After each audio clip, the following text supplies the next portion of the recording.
What's going on, everybody? This is Thomas Van Kampen once again. For this episode of Let's Animate, I have a very special guest with me.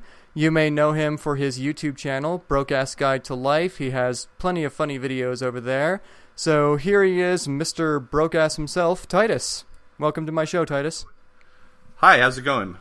I'm doing quite well, thank you. So first of all, I just want to thank you for joining me on my Skype call.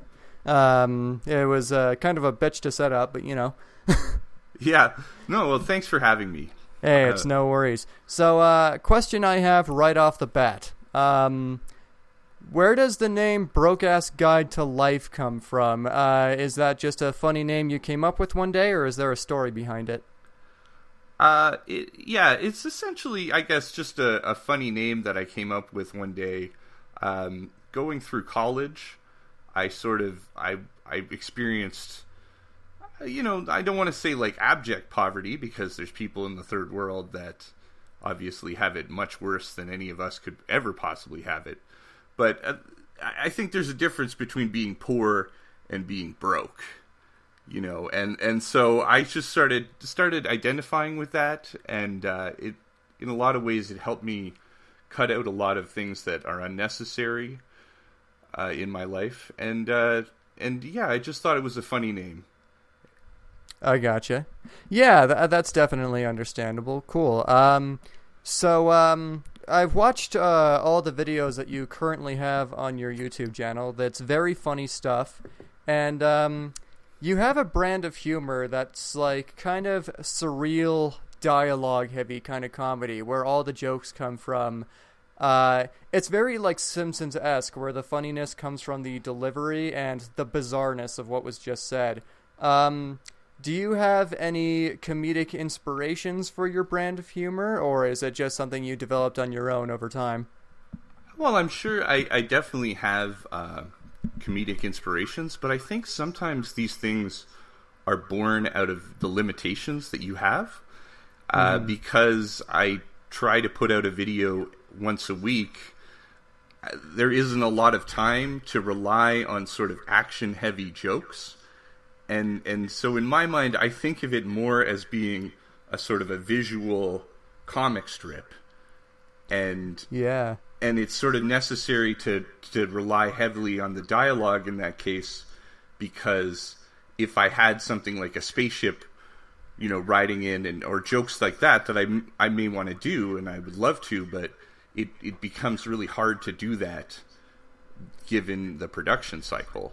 So, I think if I think about it, because I guess my biggest influence for animation is probably old Warner Brothers cartoons. Oh yeah, totally. Yeah, I mean the humor in that, I immediately understood as a kid, and I think it really shaped who I am. But again, I guess the limitations of what you do sort of make you have to find different ways to approach things. Yeah, I totally agree with that, dude. And yeah, you have an animation style where it is admittedly pretty crude, but that honestly doesn't matter. It's a lot like South Park in that, the animation isn't the main focus. The main focus is the dialogue being delivered, and that it's that kind of joke. So for that, its limitations are totally fine, and it suits the show well. Speaking of South Park, are you a fan of South Park at all, first of all? Yeah. I mean, I'm not a diehard fan, but there are some episodes that are among some of the greatest pieces of media that I've ever seen. So, well, yeah, South Park is a remarkable show in that it's been going for a super long time. Not Simpsons long, but still. Mm-hmm. And unlike The Simpsons, it's people surprisingly still talk about how good it is. But reason I bring that up is because, South Park, they talk about a lot of kind of social and political issues in their shows, and usually their episodes are driven by a certain theme of social justice and stuff like that. Do you ever think you're going to use your show as a vehicle to share your opinions on that, or are you just going to keep it the way it is? I don't know, because I have an inkling to do that sometimes, but I often, I guess you're trying to find a balance, because you only have so long, and I want it to be something, like, I'm trying to think of it from an audience standpoint, that they would want to come and find something funny. They're trying to get away from their problems for a minute when they come to something like this. But at the same time, sometimes those things can be incredibly funny. So it's something I definitely struggle with, how much of that sort of social justice, or how much of myself politically and my views should I put into this show.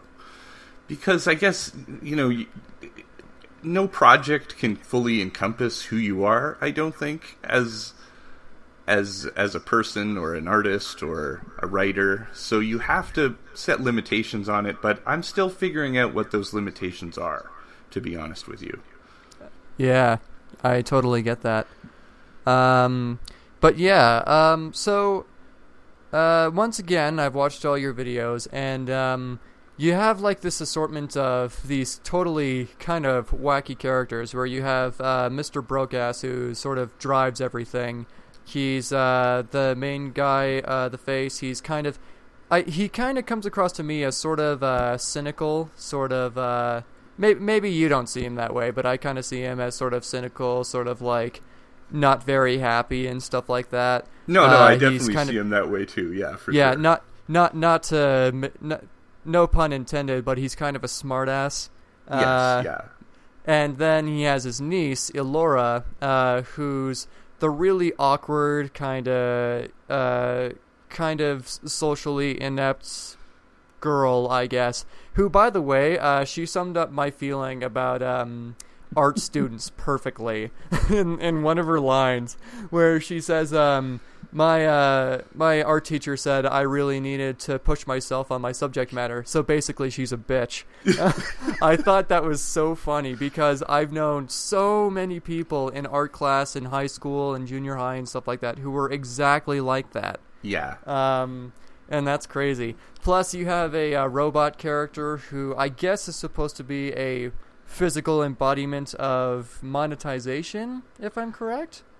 Monetization and Google and YouTube in general, but yes, yeah. Yeah, and he's sort of like a diabolical robot who has no value for human life and stuff like that, and constantly puts down humans.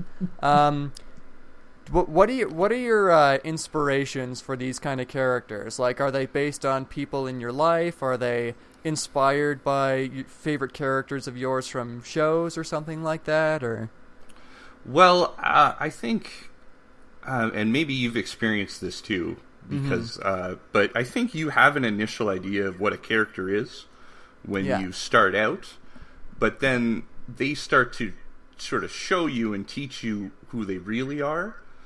And that becomes like a lot more exciting for you than what your initial idea was. So I think Laura started out as being just the really sort of awkward art student mentality, and taking all of the sort of things that happened to me in art school and trying to put them into one really awkward person. But, there's other, I think she's had, like, by just doing that, I think I created something that has a little bit more potential for depth, even though that's who she is on the surface. So there's definitely like inspiration for her in, like you said, almost every art student that you encounter. But in some ways, you realize I realize there's a bit of me in that as well, and probably in all of those characters. And Google, the Mani, the robot, just came from my frustrations with YouTube and Google and the monetization and the way it works. Oh, yeah, totally. I addressed that issue myself in one of my videos, yeah. I know, and I think your solution of having a show like this is a great idea. So I'm really, I certainly find a lot of interest in watching someone's process. So that's, but for me, it was, I put out that Broke-Ass Guide to War, and Google that's disabled. Such a great video. Go, I'm sorry, keep going. No, sorry. and Google disabled my monetization because it had the word war in it. What? Yeah. For that video. They eventually gave it... Someday I found out that it had come back. But that's essentially where the show came from. Was I had this idea for... The Broke-Ass Guide to War was going to be like a series. And I had written, multiple scripts for it. And then I just found out that I couldn't monetize that, so I had to do something completely different. Because it had the word war in it? They, like I've said, at some point they reinstated monetization on that. Oh, but that was, and so that's the idea of just this robot that goes around and has no interest in the human world, is only interested in bits of data, is sort of where Monty came from. Yeah. And the whole idea of these people struggling with that. Man, I can't wait for the day Marvel Comics busts my ass for making a peacock-themed superhero. You never know, with the way that they just keep looking for new things to make movies out of, right? Oh, yeah, totally. Yeah. Have you seen much of those movies? And if so, do you have like a favorite standalone hero movie? So I'm a little different from everybody else. Mm-hmm. I had no interest in it going in. But then I sort of enjoyed the first Thor. I watched as many of them as I could. Yeah. And a lot of people don't like that one, and I kind of understand, it's not perfect. But it was the one, for me, I had no interest in Thor, and that movie at least showed me who he was and gave me a reason to care about his struggle. I found the sort of Captain America and the other ones, I didn't know what was going on. Yeah. So I watched the Avengers, and I liked the banter, but by the end of it, I didn't know what was happening. It was just a bunch of stuff happening on the screen, and what looked like bone sharks flying through the sky. I couldn't really piece it together. It wasn't really... Because I've never been the superhero comic type of person. Oh, yeah, totally. I totally. was much more interested in sort of, joke comics. So, How about you? What do you sort of make fun of the superhero mentality? I think in a really, at least I appreciate that like a whole lot. Does that come from? Are you a fan of these superheroes? Oh yeah. Totally. Like, ask anybody who's ever known me, and they'll talk about how much of a freaking geek I am. But yeah, the thing is, I was about to say, I actually have the polar opposite story from your own, where I grew up loving superheroes. I've known them my whole life, and part of what inspired me to do the Peacock series is because I was like, well, I might as well write what I know, and what I know is superheroes. So. I fell out of it, ironically, though, because I worked on This Bird Flies Solo for like a year, and because of that, I just gave up a whole bunch of leisure stuff. So like I haven't played a video game in months. I've fallen way behind on the Marvel superhero movies and stuff like that. There are so many I still haven't seen. I think I literally think the last Marvel movie I watched was Guardians of the Galaxy. Oh, okay. Yeah. That might be the same for me, actually. I guess our stories aren't so polar opposite. But yeah, so basically, I grew up watching superheroes, but ironically fell out of it at some point. You didn't, and then you just took it up sometime later. So, well, I had always was interested in Batman. Batman, I had always related to as a kid, but everyone loves Batman. Yeah, everyone loves Batman. I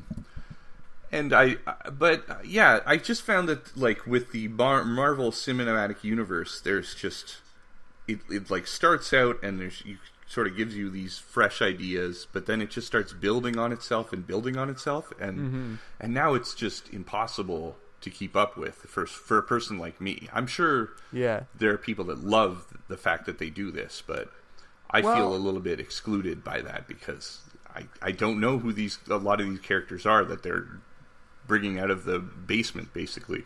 Mm-hmm. Well, I actually kind of disagree with that. I think it's way more accessible than what they used to do, because what you just described is the reason why not many people read comic books, is because they're so overwhelmed by how many comic books there are and the fact that they're more or less conjoined by continuity, that they think, like, I can't get into this, I wouldn't know where to start. But yeah, the thing about superhero films is that there's not very much, and you can get caught up within a movie marathon, basically, and it's much more accessible because movies are just generally a much more prominent industry than comic books are now. So that's true, actually. Yeah. And I guess that's why in the sort of comic universe of superheroes, they always have to have these sort of reboots where, you know, it's like, okay, everything's starting over again. Yeah. Because that continuity, I think it becomes a problem sometimes. I understand why they do it. They have to keep storylines going and they have to make things different. But, you know, by the time Spider-Man is 35, I think you gotta move back in time, because he works as a teenager. He doesn't really work as like a married guy, right? Oh, well, here's the thing, right? There's a reason why he doesn't work as a married guy. It's not because he can't work as a married guy. Okay. It's because the writers just continuously write him as a teenager with teenager-esque flaws, despite the fact that he should be grown up by now. Right. So he approaches problems very amateurishly, like life problems, and it's kind of ironic because he's a hero whose catchphrase is, with great power comes great responsibility, and yet because of the writers constantly doing this to him, he's the least responsible superhero you can pick. I never thought about it that way, but that is, yeah, you're right about that. If he had an arc, like if he started figuring it out and growing up, it might be really interesting, actually. Well, that's the thing, is that writers just do all these reboots and remakes and retellings of the origin story over and over again because they keep superheroes who are ideally supposed to evolve. That's why you write so many stories about them. Ideally, they're supposed to evolve, but they don't because everybody loves the way they used to be, and they try to capitalize on that. So, and I think maybe people like me are the problem because I know the sort of origin of Spider-Man. Almost everybody does, and everybody can relate to that, but not a lot of people have followed the comics into sort of the later arcs. So if you want to get the most amount of people into a theater, you have to concentrate on, I guess, with the story that's the most popular. So, yeah.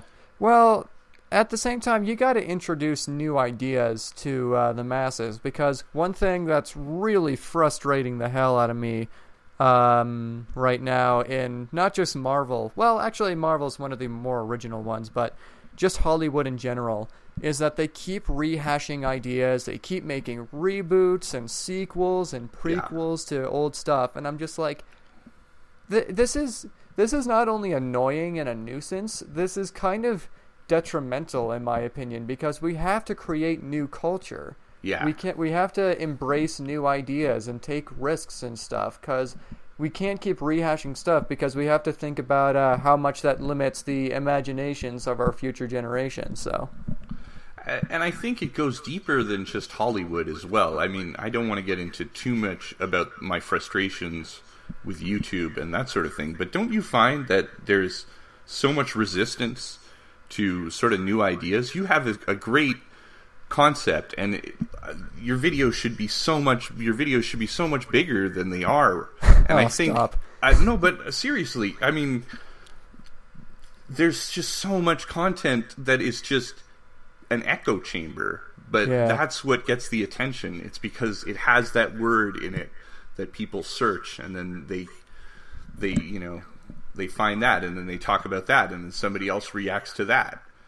But I think the sort of people that are trying to do something original and creative are getting drowned out by those other voices. Yeah, and you can see it if we're both constantly logged into YouTube with our what do you call them, accounts. Yeah. But if you log out and you see what YouTube recommends to you, if they think you're a newcomer, they recommend Jimmy Fallon, Jimmy Kimmel, The Conan Show. They recommend Ellen DeGeneres and all this stuff that's already famous on television, and the actual creative people that YouTube was made for in the first place, they're drowned out, and it's so sickening. It's not even even if you just go to your homepage, I find, even still in your account, but you look at that home section. I mean, some of the people that you're subscribed to will show up there, but they'll recommend the weirdest things to you. Oh, yeah, totally.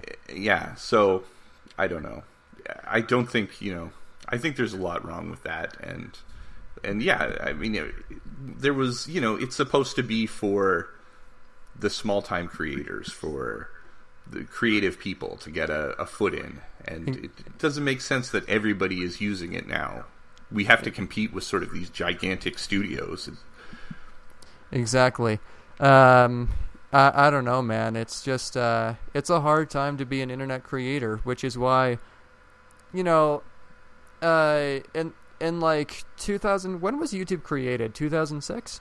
Yeah. I think it was. They started working on it in 2005 because I remember the story for it is actually that the creator of YouTube wanted to find a video clip of the wardrobe malfunction from Janet Jackson and Justin Timberlake at the halftime show. Do you remember that? Nipplegate? And so that's the reason why we have YouTube, if you can believe that or not. Well, that doesn't surprise me as much as it should, considering the kind of content you find on here. That's true, actually. Yeah. So 2006. Okay. It was created in 2006, and I think people generally had the idea of like, I can put myself up on YouTube, and with the possibility that if enough people see me, I can make a career at home just making low-budget skits. I mean, that's how Smosh got started. That's how Ryan Higa got started. Yeah. That's how Fred got started, but nobody even knows who he is anymore. And yeah, all these people. And then it blew up to a point where it started to compete with television. And television was just like, well, we can't get rid of this thing, so we might as well just embrace it. Yeah. And, because, funding and stuff like that, suddenly what you can find on television is much more prominent on this thing that used to be for people who couldn't make it on television. You know what I mean? Yes, I do. Yeah. And it's true. Yeah. But, sometimes I think, not us, but sometimes I think content creators are a little bit to blame, too, in that they sort of follow in the footsteps of the people that they, there's so many people out there trying to be the next PewDiePie or the Smosh Brothers. And it's just like you could be so much more interesting and creative than that. I mean, maybe not, because it's a struggle, but it would at least be interesting. Dude, I'm not going to lie. When you said that a lot of content creators are following in the footsteps of Hollywood, I was about to go like, Fine Brothers. Yeah. Oh, God. Oh, God, that whole controversy. Unbelievable. God. Yeah, so we went on a bit of a tangent here. I was interviewing you in the beginning. Then we talked about Marvel. Then we talked about Hollywood. Let's bring this back a little bit. I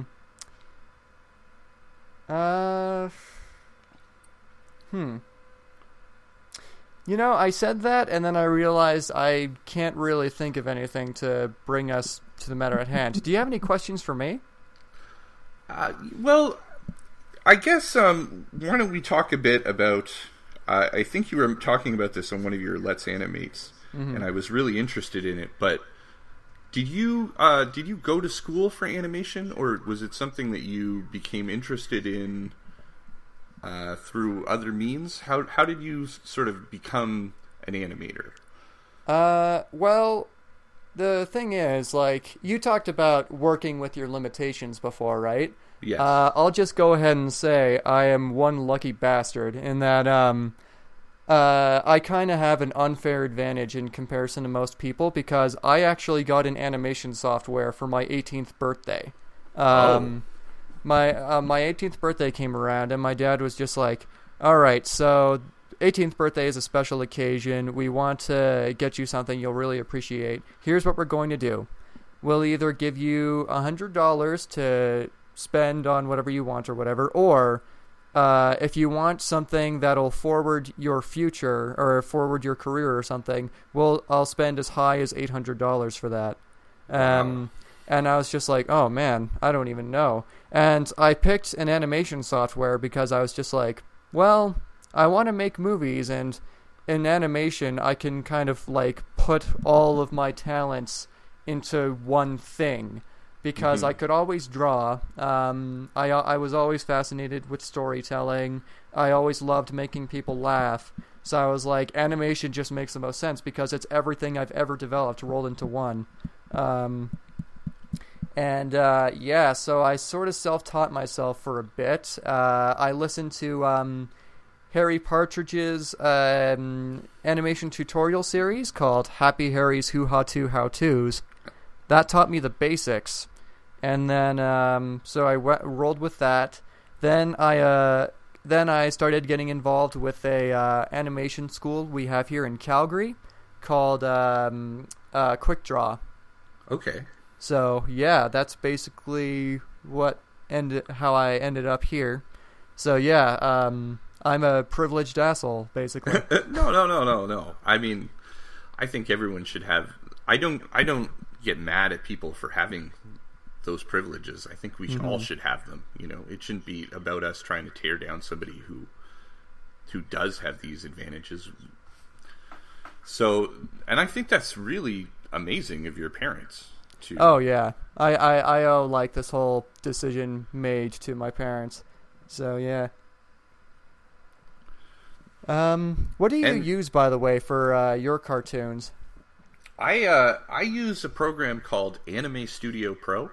Have you heard of that? I see. It's not what most people use, from what I understand. When I was going to school, I went to school as an illustrator. The animation students, they were all using Flash or Toon Boom or other Toon things Boom is like what that. I use. Yeah, but it was priced right. Anime Studio Pro for me, so that's why I got into it, and also because they had a pretty good tutorial series on YouTube for me to follow. Yeah.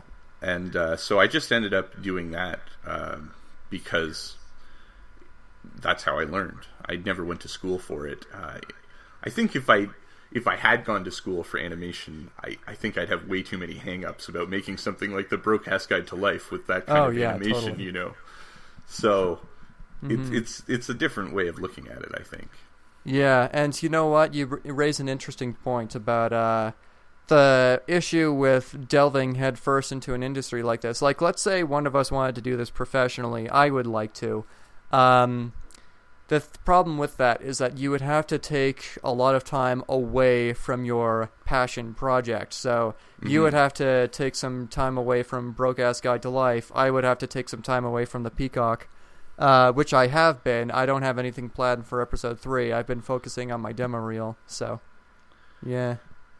Yeah, and I think that I can tell that you have a passion for animation by watching you go through your process, and it's for that sort of, you know, traditional, really fluid, amazing animation. Yeah. I'm sort of more interested in building like a world and a brand, I guess, for lack of a better word. I never had sort of an interest in being a professional animator working for somebody else.